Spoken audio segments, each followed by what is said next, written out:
네, 오늘 빛으로 산다는 것이라는 제목으로 함께 말씀을 나누기 원합니다. 제목이 조금 거창해 보일 수 있는데요. 이 선한 영향력을 미쳐야만 할 것 같은 그런 부담감과 약간 좀 의무를 주는 것 같은 마음도 좀 들긴 하는데, 이 제목에 나와 있듯이 빛으로 산다는 것이 무엇일까 함께 생각해보고 또 함께 고민해보면서 이 말씀의 빛을 따라서 하나님 앞에 한 걸음씩 더 가까이 나아갈 수 있는 이 시간이 되기를 소망합니다. 오늘 본문은 여러분도 잘 아시겠지만 앞서 앞부분에 이제 5장의 앞부분의 내용을 보시면은 팔복에 대한 내용이 등장하고 있습니다. 그래서 팔복의 연장선상 안에서 이 본문을 살펴보아야 한다는 것이죠. 그래서 팔복을 보시면 복이 있는 사람이 누구인지를 가르쳐주고 있습니다. 이미 왔으나 아직 완성되지 않은 하나님 나라를 바라보며 살아가는 자들, 새로운 이스라엘로 부름받은 사람들이 바로 복이 있는 자들임을 가르쳐 주셨죠. 이 마태복음, 우리가 보고 있는 이 마태복음이라는 이 책은 유대인들을 대상으로, 유대 그리스도인들을 대상으로 기록되어 있다라고 우리는 잘 알고 있습니다. 그래서 구약의 인용이 참 많이 등장을 하는데요. 이 마태복음의 기록 시기를 AD 60년대 중반으로 우리가 본다고 한다면, 당시에는 이제 로마의 대화재가 발생하고 그 화재의 원인을 이제 당시의 그리스도인들, 예수를 믿는 자들로에게로 돌립니다. 그래서 이제 그리스도인에게 박해가 일어나는 시점이죠. 그 시기에 이 마태복음 기록되어 있다고 본다고 한다면, 이 마태복음의 내용들을 읽는 독자들은 박해를 직면하고 있는 당시의 성도들, 그리스도인들이 될 것입니다. 그래서 그런 자들에게 천국을 소유한 자로서, 지금 현실은 박해를 마주하고 있지만 천국을 소유한 자로서 우리가 어떻게 살아가야 할 것인가에 대한 내용들을 다루고 있다라고 살펴볼 수 있는 것이죠. 우리가 읽은 그 본문 바로 앞에 보시면 11, 12절에 그 박해에 대한 내용들을 이야기를 하고 있습니다. 구약의 많은 선지자들이 이와 같이 박해를 당했듯이 너희들에게도 이와 같은 일들이 일어날 것에 대한 이야기를 하고 있다는 것이죠. 그런 상황 가운데서 이 거대한 세상의 어떤 그런 공격과 그런 박해 앞에서 하나님을 믿는 성도들, 천국을 소유한 자들은 어떻게 살아가야 할 것인가에 대한 도전과 권면의 내용이 우리가 또한 읽었던 이 본문의 내용에 담겨 있다고 우리가 생각해 볼 수 있습니다. 먼저 우리 14절 말씀부터 함께 살펴보길 원하는데요. 14절 말씀에 이렇게 이야기합니다. 같이 한번 읽어볼까요? 시작. 너희는 세상의 빛이라. 산 위에 있는 동네가 숨겨지지 못할 것이요. 예수님께서 제자들에게 말씀하셨습니다. 너희는 세상의 빛이다 라고 얘기하신 거죠. 빛이 되어라가 아니라 이미 너희는 존재론적으로 빛이라고 규정하셨습니다. 그저 빛이라는 겁니다. 앞으로 이렇게 하면 빛이 될 것이고 저렇게 하면 빛이 안 될 것이라고 말씀하신 것이 아니라 너희는 빛이다 라고 그 존재가 바뀌었음을 지금 말씀하고 있습니다. 지금 말씀을 듣고 있는 너희는 누구죠? 오늘 우리가 보고 있는 내용이 이제 산상수훈 가운데 있는 내용이기 때문에 이제 예수님을 따르는 무리들, 제자들이라고 생각해 볼 수 있습니다. 그리고 바로 앞선 장, 마태복음 4장에 보면은 이미 예수님께서 광야에서 사단의 시험을 이기고 승리하셨습니다. 그 승리하신 예수님과 함께하는 무리들이 지금 이 말씀을 듣고 있다는 것이죠. 이 말씀을 듣고 있는 너희, 세상의 빛이라 규정받은 너희는 누구냐? 예수 안에서 함께 승리하게 될 새로운 이스라엘을 의미한다라고 볼 수 있는 것입니다. 혈통적인 이스라엘이 아니라 참 빛이신 예수 그리스도 안에서 새롭게 창조되어 예수 안에서 승리하는 새로운 이스라엘, 그렇게 불려질 예수님을 따르는 제자들을 향해서 너희는 세상의 빛이라 라고 말씀하신 것이죠. 5장 14절 말씀을 다시 한번 읽어드리겠습니다. 너희는 세상의 빛이라. 산 위에 있는 동네가 숨겨지지 못할 것을 말씀합니다. 너희의 존재가 빛인데 산 위에 있는 동네, 도시가 그 빛으로 인해서, 너희로 인해서 숨겨질 수 없다라고 이야기하고 있습니다. 이걸 바꿔 생각해 본다면 너희의 존재가 숨겨질 수도 없고 숨을 수도 없다라는 것을 의미한다라는 거죠. 하나님께서 창조하신 창조물, 그 광명체들은 존재만으로도 빛을 냈습니다. 해와 달과 별들은 하나님께서 창조하셨고 그 창조물은 그 빛을 내면서 여전히 오늘을 살고 우리들 가운데도 빛을 내고 있습니다. 우리의 존재도 하나님께서 새롭게 재창조하셨기 때문에 우리의 존재 자체가 빛을 낼 수밖에 없음을 말씀하신다고 우리는 생각해 볼 수 있는 것이죠. 왜냐하면 하나님의 아들이신, 하나님과 동등된 위치를 가지신 그 예수님께서 이 제자들을 향해서 너희는 세상의 빛이라고 말씀하셨기 때문입니다. 해와 달과 별은 숨겨지지 않습니다. 구름에 가려지거나 다른 행성에 의해서 일시적으로 숨은 것처럼 보이지만 영원히 숨겨질 수는 없는 것이죠. 그렇게 본다라고 한다면 우리는 존재론적으로 이미 빛이고 빛으로서 빛을 낼 수밖에 없는 존재라고 생각을 할 수밖에 없다는 것이죠. 그렇다면 우리는 우리의 존재만으로 빛나는 존재인가라는 궁금증이 생깁니다. 이것을 이제 존재감이라고도 부를 수 있겠죠. 소위 말해서 존재감이 있는 존재인가? 우리 믿는 자들, 그리스도인은 존재감이 있는 존재인가? 라고 질문을 던져볼 수가 있습니다. 이 존재감이 무엇일까요? 내가 있고 없고에 따라서 그 모임이나 그 공동체의 분위기가 달라지게 만들 수 있는 존재들, 우리는 보통 존재감이 있는 사람이다라고 표현하죠. 여러분은 어떠십니까? 그런 존재감이 있는 분이신가요? 저는 그런 존재감이 없는 편입니다. 여러분이 느끼기 어떠실지 모르겠지만 저는 굉장히 소심하고요, 굉장히 조용하고요, 굉장히 말수도 적은 편입니다. 소위 말하는 존재감하고는 거리가 먼 축에 속하는 사람이죠. 오늘 설교를 준비하면서도 지난주까지 고민했습니다. 어떤 본문을 정해야 할까? 또 어떻게 전달을 해야 할까에 대한 고민들을 참 많이 했습니다. 오늘 이 설교하러 오는, 교회로 오는 그 발걸음 가운데서도 참 마음이 좀 뒤숭숭하더라고요. 오전까지면 참 날이 좋았는데 교회에 오는 이 길은 굉장히 이렇게 먹구름이 끼면서 비가 내리고 바람이 울면서 이것은 내가 설교를 잘 못할 징조가 아닌가라는 그럴 정도로 저는 그만큼 이렇게 영향력이 미미하고 굉장히 연약하고 소심한 존재라는 거죠. 소위 말하는 존재감, 우리가 흔히 말하는 존재감은 그 사람이 드러나는 것입니다. 그 사람이 존재감이 있냐 없냐를 말할 때는 그 사람이 드러나느냐 드러나지 않느냐를 본다는 것이죠. 그런데 오늘 본문에 말하는 너희는 세상의 빛이다 라는 말씀은 내가 드러나는 것이 아니라, 너희가 드러나는 것이 아니라 너희 안에 그 빛을 주신 분, 너희 안에 그 빛을 발하신 분, 너희 안에 그 빛을 역사하신 그 분이 드러나는 것이죠. 그 빛을 주신 분은 누구시죠? 바로 예수 그리스도가 드러나는 것입니다.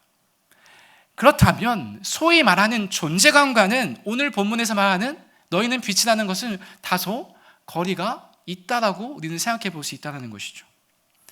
이어지는 15절 말씀을 같이 한번 보겠습니다.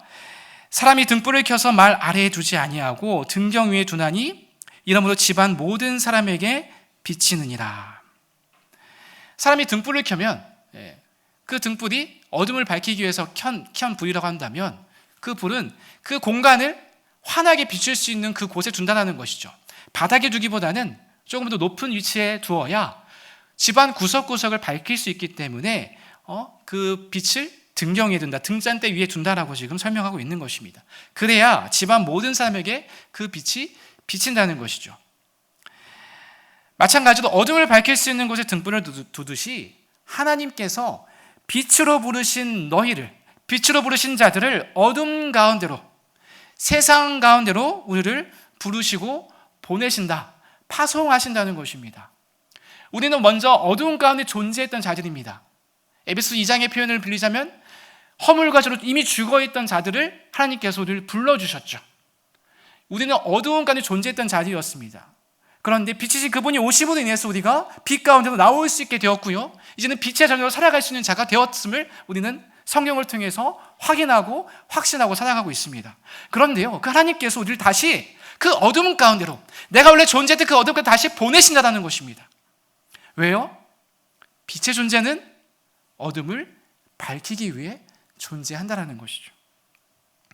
예수님께서 제자들에게 말씀하신 너희는 세상의 빛이라 숨겨지지 못할 것이다 라고 하는 말씀은 우리의 존재 자체가 숨겨질 수 없다는 것을 의미합니다.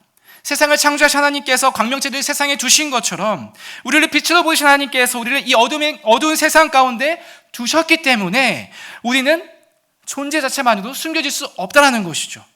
우리의 존재가 빛이기에 어두운 세상을 밝히고요, 세상에 영향을 미친다는 것을 의미합니다. 그렇다면 우리가 존재만으로 영향력을 미친다고 한다면 여기서 질문이 하나 생기죠. 그럼 우리가 어떠한 행위를 동반하지 않아도, 내가 어떤 삶의 행위를 수반하지 않더라도 괜찮은가 하는 의문점이 생깁니다. 존재 자체만으로도 빛을 낸다고 한다면, 존재만으로도 어둠을 밝힌다고 한다면, 그럼 내가 아무렇게나 살아도, 어떻게 살아도 괜찮은 것 아닌가요? 라는 질문이 생긴다는 것이죠. 이어지는 16절 말씀이 그 대답을 주고 있습니다. 우리 16절 말씀 같이 한번 읽어보겠습니다. 시작. 이같이 너희 빛이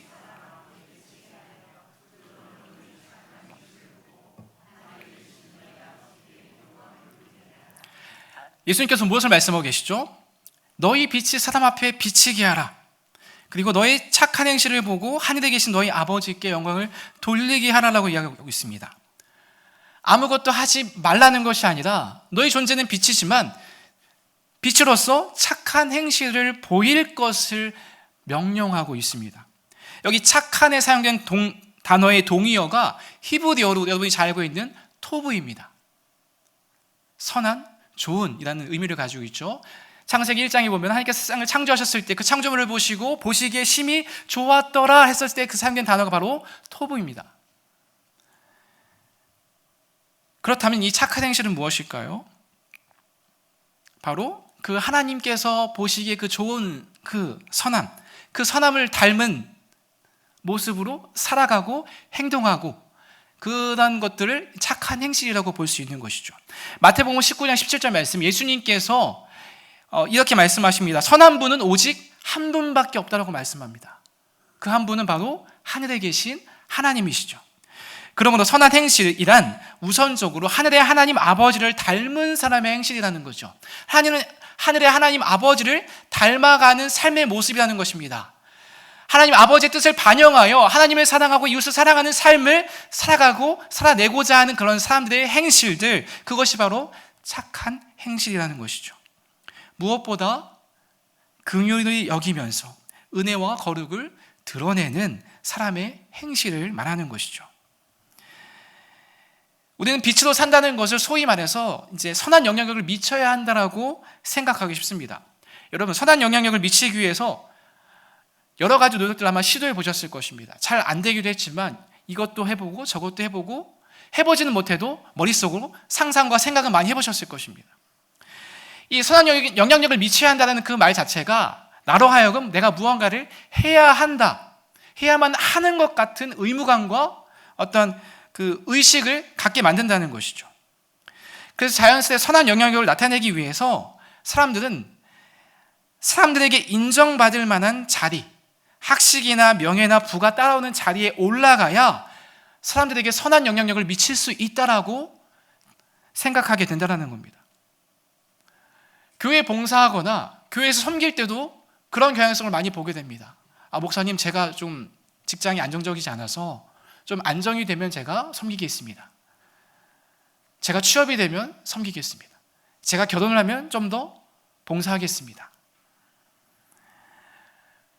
우리는 뭔가를 갖춰야만 내가 좀 더 선한 영향을 미칠 수 있다고 생각한다는 것이죠. 그런데 오늘 본문의 흐름을 본다고 한다면 우리가 무언가를 갖춰야만 선한 영향을 미칠 수 있는 것은 아니라는 것이죠. 여러분, 성경을 무엇을 말씀하고 있죠? 예수님께서는 높은 자리에 올라가라고 말씀하지 않으셨습니다. 잔치자리에 초대를 받아도 상석이 아니라 말석에 앉으라고 하셨거든요. 높은 자리에 앉아야, 상석에 앉아야 내가 뭔가 한마디로 하더라도 뭔가 영향력이 있을 것 같은데 예수님의 가르침은 그렇지 않다는 거죠.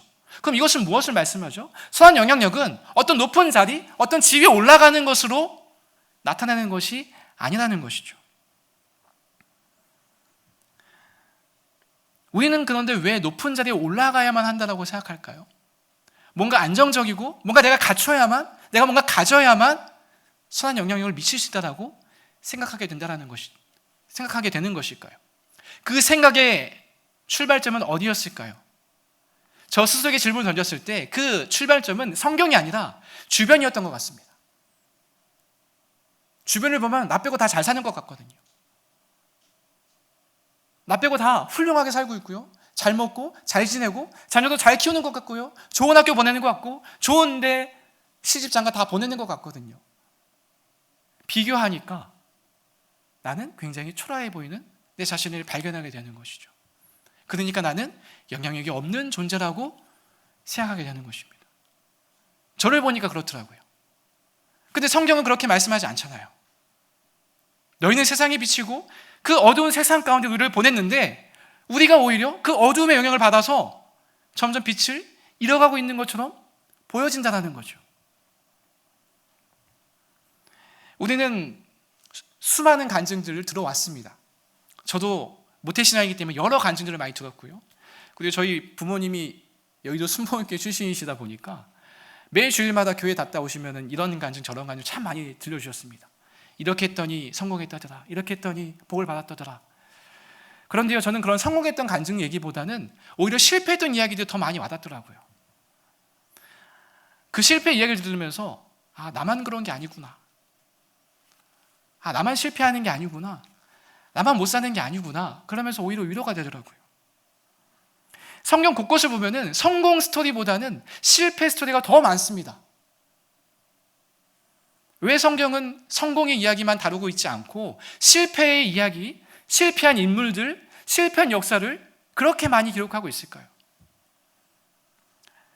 왜 그런가 우리에게 질문을 던지고 있는 것 같습니다. 우리가 매주일마다 듣고 있는 누가복음은 누가가 기록했습니다. 누가는 누가복음과 사도행전을 기록했는데 그가 쓴 두 편지의 수신자가 누구인지 아시나요? 바로 데오빌로 가카입니다. 당시의 지도자, 통치자였습니다.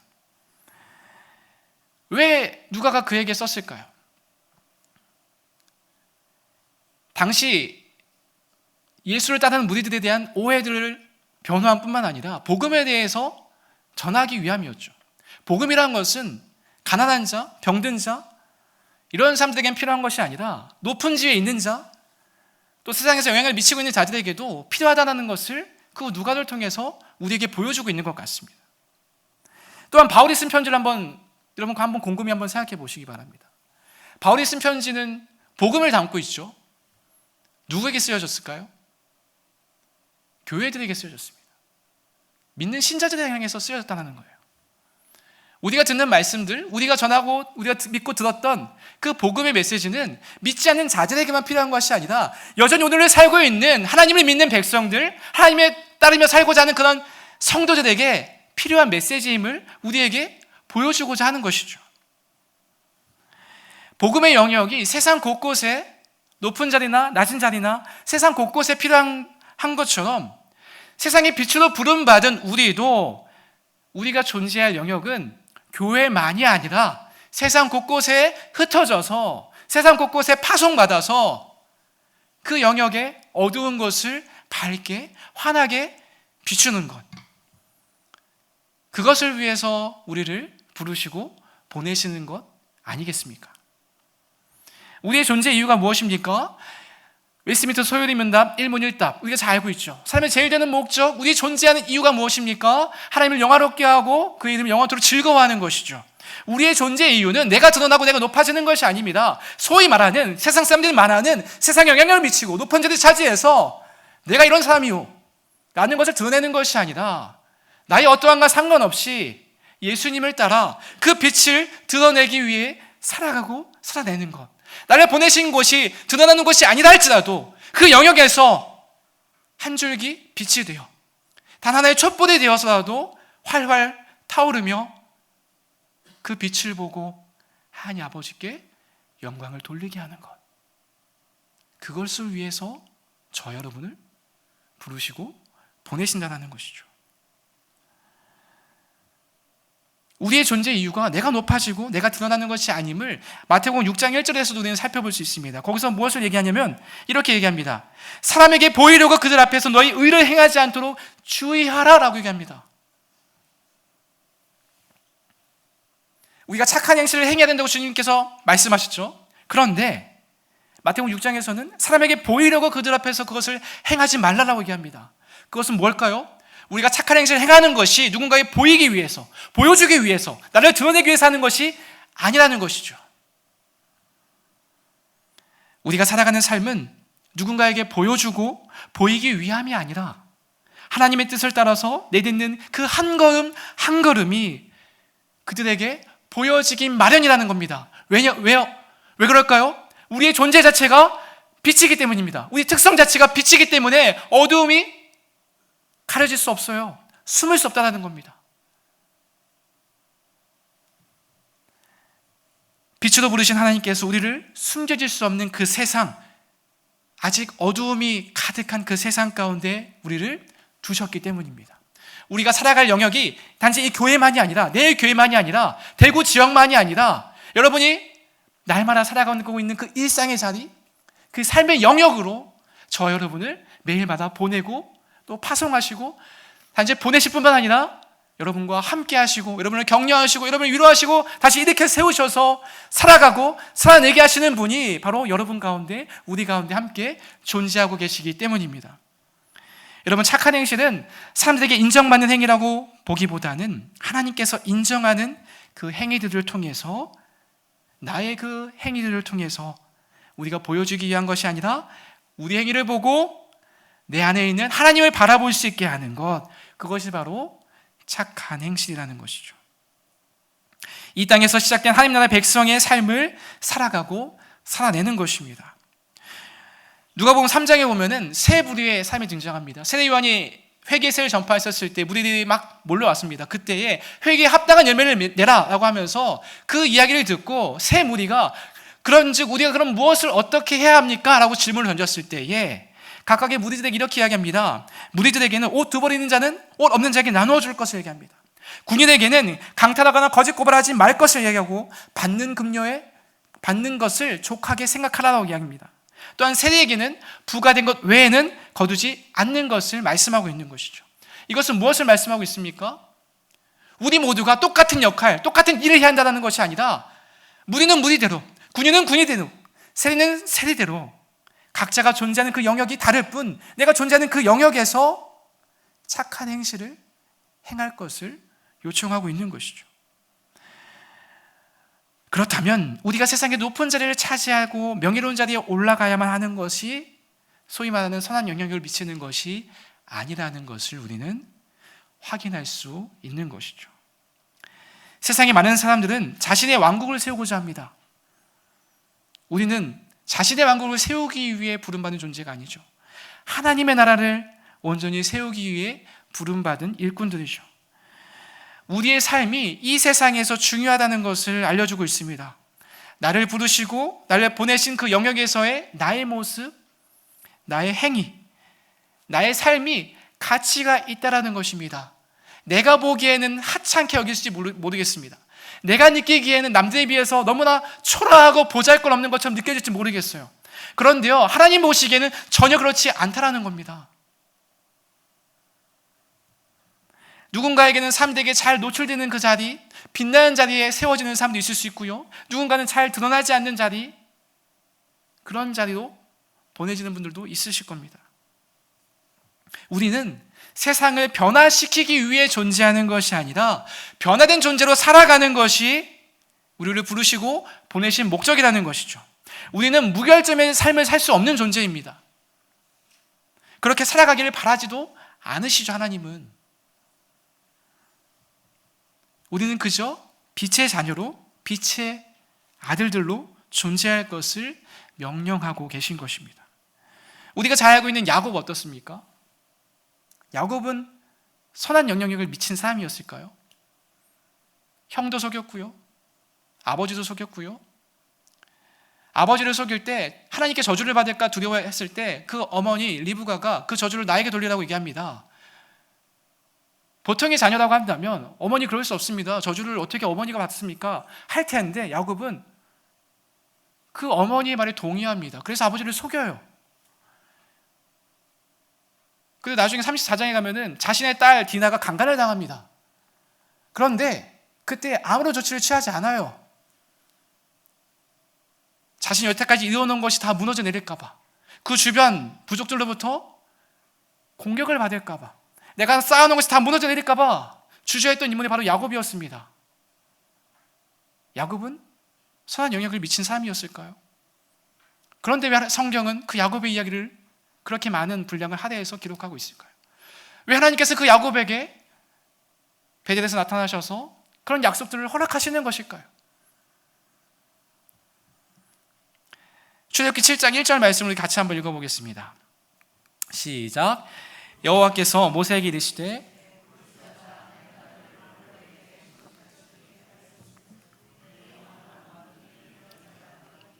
아멘. 이 말씀은 하나님께서 모세를 부르셔서 내 백성을 이제 이끌어내겠다라고 말씀하시면서 바로 앞에 설 것을 명령합니다. 애굽의 종으로 살아가고 있는 430년 동안 종으로 살아가고 있었던 그 이스라엘 백성들은 이제 하나님께서 아브라함에게 약속하신 대로 그 약속을 이루시고자 이제 모세를 부르셔서 모세를 통하여서 이 애굽에 갇혀 있는 백성들을 이제 출애굽시키시겠다라고 말씀하시는 것이죠. 하나님께서는 능력이 없으셔서 모세를 부르신 것이 아닙니다. 하나님은 권능이 많으시죠. 전능하신 분이십니다. 모세라는 지도자 없어도 충분히 바로와 그 군사들을 물리치시고 출애굽시킬 수 있는 분이십니다. 그런데 하나님께서 왜 모세를 부르셨을까요?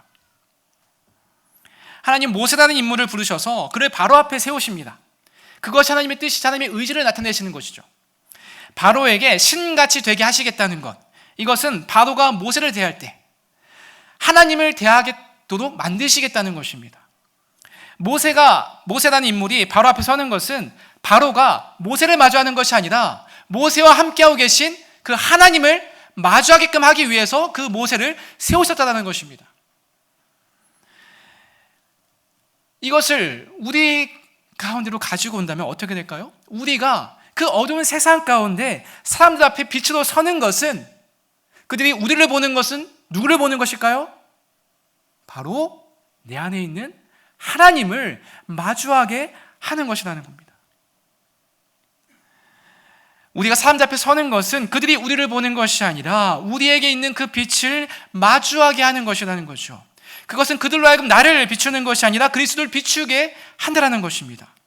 하나님 자신을 나타내고 드러내는 방식은 초자연적인 방법들도 있습니다. 하지만 하나님은 사람들을 통해서 일하시고자 하는 것이죠. 그것이 우리가 읽고 있는 성경의 역사들입니다. 구약부터 요한계시록까지 하나님의 사람들을 부르셔서 하나님의 일을 이루시겠다고 하시는 것이 바로 하나님의 뜻이라는 겁니다. 그래서 오늘 이 예수님 앞에 모여있는 제자들 가운데 너희는 세상의 빛이라 라고 말씀하시면서 너희를 어둠을 밝히는 세상의 빛으로 사용하시겠다라고 지금 말씀하고 있는 것입니다. 저는 그럴 깜냥이 안 되는데요. 주님, 저는 그럴 만한 능력이 없습니다. 하지만 하나님께서는 나의 능력이나 외모를 보지 않으시죠. 하나님께서는 질그릇과 같은 저와 여러분을 부르신 것은 그릇에 능력이 있는 것이 아니라 그 질그릇을 사용하시는 하나님께 능력이 있음을 나타내 보이기 위함이라는 것입니다.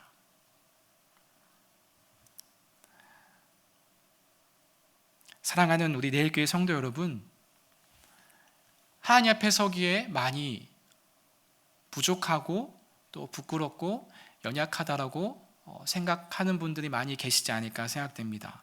저도 그렇습니다. 특히 말씀을 전하는 이 일들을 맡으면서 늘 이 찾아오는 것은 거룩한 부담감이 있거든요. 혹여나 내가 말씀을 잘못 전하는 것은 아닌가? 혹여나 내가 왜곡되이 잘못 전하는 것은 아닌가? 질그릇같이 깨지기 쉬운 저를 부르셔서 사용하시는 것은 저에게 능력이 있는 것이 아니라 저를 통해서 역사하시는 하나님께 능력이 있음을 저를 보내신 곳에서 하나님께서 사용하고자 함이 아닌가 하는 생각들을 해보게 됩니다. 우리 성도님들을 보내신 그곳, 보내신 그 영역에서 어떻게 느끼고 어떻게 생각하실지 모르겠습니다. 각자가 느끼고 각자가 생각하고 각자가 고민하고 각자가 갖고 있는 여러 가지 고충과 기도 제목들이 있으실 텐데요. 그곳을 보내신 것은 나의 선택과 나의 결정이 아니라 하나님께서 여러분을 보내셨음을 믿으시고 보내신 분이 책임져 주실 것을 확신하시고 보내신 분이 여러분을 통해서 크고 놀라운 영광을 보여주실 것을 믿음으로 나아갈 수 있기를 간절히 소망합니다. 말씀을 맺겠습니다. 오늘 본문은 우리가 잘 알고 있는 말씀입니다. 크게는 두 가지로 정리해 볼 수 있을 것 같아요. 우리는 빛이다. 우리의 존재는 어둠을 밝히는 빛이라는 것이죠. 우리의 존재, 우리의 정체성은 빛입니다. 내 삶이 어두워 보이고 남들에게 보여주기 싫다 할지라도 우리의 존재는 빛이고요. 변하지 않습니다. 또 한 가지는 우리의 착한 행실을 사람 앞에 비치게 하여 하나님께 영광을 돌리게 하는 것. 그것이 우리의 존재의 이유입니다. 박해를 직면했던 당시의 성도들에게 던지는 예수님의 가르침은 큰 도전이었을 겁니다. 그 말씀이 오늘을 사는 우리에게도 던져졌습니다. 우리는 이 거대한 세상에서 어떻게 존재하며 어떻게 살아가야 할 것인가. 때로는 막막하기도 하고 때로는 답답하기도 하실 것입니다. 그런데 우리는 스스로를 증명하는 자들이 아닙니다. 하나님께서 우리를 빛으로 규정하셨으니 내가 그것을 어떻게든 증명해내야지. 증명하기 위해 살아가는 자들이 아니라는 것이죠. 내가 목사니까, 내가 집사니까, 내가 권사니까 내 직분에 합당한 것을 드러내고 증명하기 위해 살아가는 자들이 아닙니다. 이미 하나님께서 우리를 규정해 놓으셨습니다. 저와 여러분을 못 박아 놓으셨어요. 너희는 세상의 빛이라.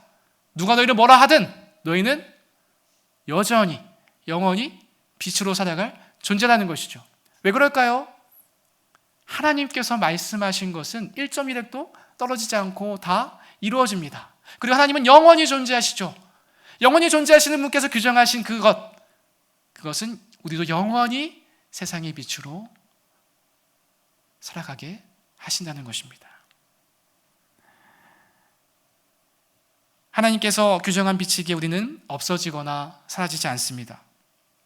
어둠은 빛 대신 예수님을 거부하고 죽음으로 몰아넣었지만 부활의 주님으로 다시 우리 주님은 찾아오셨습니다. 주님은 오늘을 살고 있는 저와 여러분에게도 찾아오셨고요. 날마다 우리 곁에 항상 함께 하신다 말씀하셨습니다. 세상의 빛으로 존재하며 너희를 통해 하나님 아버지께 영광을 돌리라 말씀하십니다. 우리는 새로운 피조물이 되었습니다. 때로는 넘어지고 때로는 실패해도 우리의 등불은 꺼지지 않습니다. 그 빛은 만물의 주관자이신 하나님께서 부여하셨기 때문입니다. 하나님의 허락 없이는 결코 꺼지지 않는 빛이니 이 어두운 세상에서 빛으로 함께 살아가고 살아내시는 우리 내게 모든 성도님들이 되시기를 주님의 이름으로 간절히 축원드립니다. 아멘.